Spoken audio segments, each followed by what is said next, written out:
My name is Caddy, just an ordinary housewife.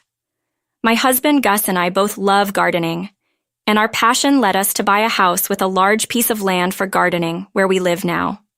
I'm into flowers, Gus is into vegetable gardening. Sharing a common hobby, we respect each other's interests and live happily together. That day, as usual, while Gus was at work, I thought of tending to the flowers in the garden. I had just finished my housework and was stepping out into the yard. Why is there a car parked here? There was an unfamiliar white car parked in the yard. It wasn't our car, and given our large property, maybe someone mistook it for a parking space. I looked for the owner, but no one was in the car or around, so I left a note under the car's wiper. This is private property. Please be careful next time. Then I returned to my gardening. The car was gone by the time Gus returned from work, so I thought someone must have parked by mistake and didn't think much of it. However, a few days later, after seeing Gus off to work and finishing my chores around noon, I went outside to tend to the garden, given the nice weather. What is this? I couldn't help but exclaim loudly. There were several cars parked in the yard. Confused, I noticed the white car among them, the same one that had been parked before. This car, it was here before. I even left a note. Puzzled, I looked at the garden and saw tire tracks in Gus's vegetable patch. Gus would be so disappointed to see this. I cleaned up the mess and tried to fix the garden as best as I could. But who could do this?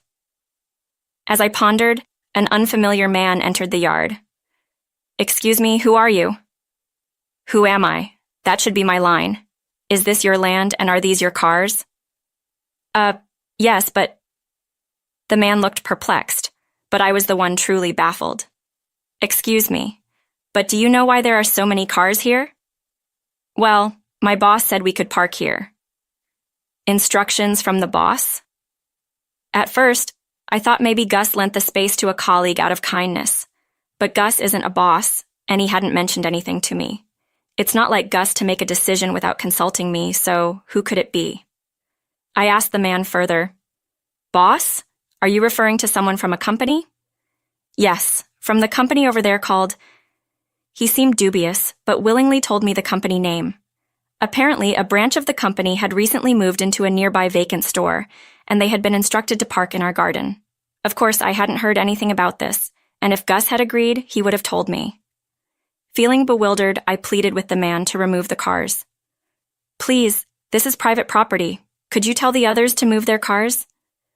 Well, I'm just a low-level employee. Can't you talk to my boss? His indifferent attitude frustrated me. At least warn them for now. I really don't want to have to call the police. All right, I'll mention it, but don't blame me if they don't listen. He seemed a bit concerned after hearing police, but still reluctantly nodded and drove away. I hoped this would stop them from parking here, but I was anxious since the man didn't apologize, and I wasn't sure he would really convey the message. With no one else around and fearing confrontation, I stayed indoors, thinking of ways to deter future incidents and nursing a headache. I couldn't bring myself to garden for the rest of the day. After finishing chores in the evening, I was inside when the doorbell suddenly rang. I wasn't expecting visitors and peeked out the window to see a man in a suit. Suspicious, but thinking it might be about the cars, I answered promptly. Yes, how can I help you? Good afternoon, I'm Anders from the company. Oh, yes, what can I do for you? I came about the parking situation. It's inconvenient for us if you move our cars just because it suits you. Huh? The man who introduced himself as Anders had a soft demeanor, and I thought he might have come to apologize about the yard, but to my surprise, he started blaming me. I was so shocked by his unexpected words that I raised my voice. This area is designated as a parking lot for our company. We can't have outsiders interfering with our official decisions. Outsiders? This is our private property. You're trespassing. Some people claim that to try and charge us a usage fee. His attitude, completely disregarding my claims, made me even angrier. No matter how many times I insisted it was private property, he wouldn't listen. Anyway, your neighbor's property is our parking lot. If you continue to interfere, we'll have to take legal action. With that, he left quickly. I was too stunned to respond, but if anyone should be taking legal action, it should be us. Thinking about it, they would be at a disadvantage if they really pursued legal action in this situation. Realizing his threat was just a bluff, I seethed with anger, determined not to let this go. By the time Guess came home from work, all the cars were gone, but I promptly told him about what had been happening that evening. Today, there were lots of unknown cars parked in our garden. Really? I didn't see any this morning. Yeah, I don't know when they parked, but an employee from the company came in the evening. He said this land is their parking lot and told me not to interfere. What? Don't they know it's private property? I told them, but they wouldn't listen. They said people claim that to charge a parking fee. Our garden was ruined. What should we do? Hearing my story and seeing the state of the garden, Guess was very angry. His carefully tended vegetables had been damaged, which was understandable. However, pursuing legal action would be time-consuming and costly. We couldn't just move the cars ourselves, as that would be illegal. For now, we decided to see what they would do next and place a sign in the garden asserting it was private property and warning of legal action and a substantial financial claim if trespassed. Guess set up the sign on his day off, but to put it simply, it had no effect. Cars were still parked in the yard, and the sign was moved aside as if it were an annoyance, carelessly thrown away. Some of my carefully tended flowers were trampled, and pots were knocked over. I couldn't properly maintain the garden with the cars in the way, but I tried to clean up what I could. Employees coming to get their cars would laugh at me from a distance. Lady, this is our parking lot. If you make a garden here, it's a problem for us. Yeah, and about that sign, our boss said it's legally invalid. Better demolish it if you don't want to get sued. Their appalling words stung as they got into their cars and drove off. Despite my warnings, they continued to disregard them, ruining my beloved garden and hurling unjust insults. These days wore heavily on me, and Guess noticed how tired I was becoming. Caddy, maybe you should stop going out to the garden for a while. Neither your flowers nor my vegetables will matter until we resolve this situation.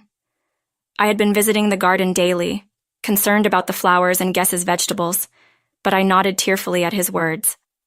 As just a housewife, I felt powerless and burst into tears, but Guess encouraged me repeatedly. It's okay. You've taken care of the garden. Let me handle it from here. I have a plan. Saying this, he gently stroked my back reassuringly. Trusting Guess's words, I decided to leave the matter in his hands. As he suggested, I stopped going to the garden and spent my afternoons inside. The sight of the cars parked in the garden, visible from the window, pained me, and the thought of the garden being further destroyed troubled me. But I endured, focusing on resolving this issue. A few days later, the man named Anders from the company came to our house again. Excuse me, I'm from the company. What's with that sign you've put up? What do you mean, what's with it? It's our private property. We're simply asserting our rights. Look, it's already decided by our company. I told you not to interfere, didn't I? His attitude still suggested he felt superior, and honestly, it was a bit overwhelming. I was at a loss for words against someone who wouldn't listen, but fortunately, Guess, who was off work, came out from the back and stepped up to the entrance. Oh, so you're from the company? Yes, I'm Anders. Are you her husband? Your wife is causing us trouble. This could lead to a lawsuit, you know. A lawsuit? Go ahead, but you'll be at a disadvantage. Anders, who had started blaming me and threatening a lawsuit, was firmly rebutted by Guess. Anders seemed momentarily lost for words, but he maintained his assertive stance. Our lawyers are excellent. Don't be mistaken. You're going to lose. Oh, really? Would you care to elaborate on that? That's confidential. You should just give up. Anders remained arrogant, showing no signs of backing down. Guess sighed deeply, seemingly fed up. Then we'll have to sue you. What you're doing is clear trespassing. We'll be claiming damages. Proof that this is your land? I didn't expect someone from your company to be this foolish. Huh? Anders, who had been smirking, thinking there was no proof, suddenly looked displeased when his company and he were criticized. He raised his voice and scowled unhappily. More insults? You should just give up. Guess replied to Anders, who seemed to think he had gained an advantage. Insults? I'm just stating facts. I can't show proof right now, but it's easily obtainable. To not know that is just foolish. Anders was taken aback by Guess's firm stance, still keeping his scowl. Guess continued. Anders, remember that our company might need your services someday. Your company is a subcontractor for us, right? What? Didn't know your company works under mine? Hearing this, Anders turned pale. Indeed, Guess ran a sizable company and had the power to choose contractors. Realizing this, Anders's attitude changed, and he fell silent. But after this, I might reconsider our contract with your company. The quality of your products has been poor, and I only continued the contract out of respect for the previous CEO. Anders seemed to sense trouble and became more submissive. I'm sorry, it seems we misunderstood. We'll drop the lawsuit and move the cars right away. No, it's fine. You must be struggling to find parking. You can park at our place.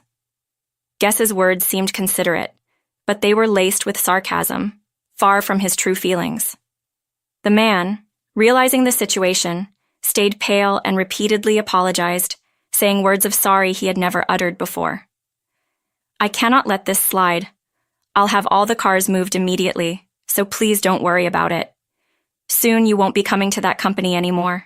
It's just a matter of patience, Guess said with a cheerful smile, and the man apologized several times before getting into his car and driving away. Then several male employees followed suit, entering the cars lined up in the yard and driving off one by one. It seemed Anders had finally given the instruction. Since then, cars stopped parking in our garden, but Guess wasn't planning to let this go. Later, a meeting was held at our house with the president of the company and Anders. Thank you for coming. I wanted to discuss the trouble we had with your employee Anders. I'm so sorry. We will certainly hold him accountable.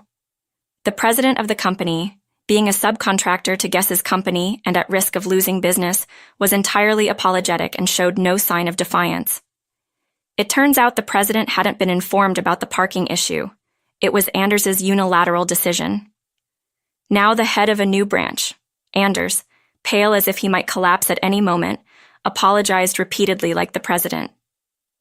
It's unfortunate, but we have to consider the illegal occupation of my land, the destruction of plants and pots, and the threats of a lawsuit. It's difficult to continue relations under these circumstances. I'm truly sorry. We'll definitely hold Anders accountable. Please, just don't cancel our contract. It's not just about accountability. Even if it hasn't harmed our company, can you expect us to trust you after such serious criminal behavior? Guess firmly rejected the repeated apologies, expressing a resolute refusal to forgive. Eventually, it was decided to terminate the contract with the company and settle without a lawsuit. But Guess demanded as much compensation as possible. Anders was, of course, dismissed, and many of his subordinates, influenced by him or displaying poor work attitudes, were suspended. The tenant space where the branch had been became vacant again, and peace finally returned to our home. Despite losing many valuable things due to this ordeal, Guess and I have started our gardening anew, enjoying our shared hobby together once again.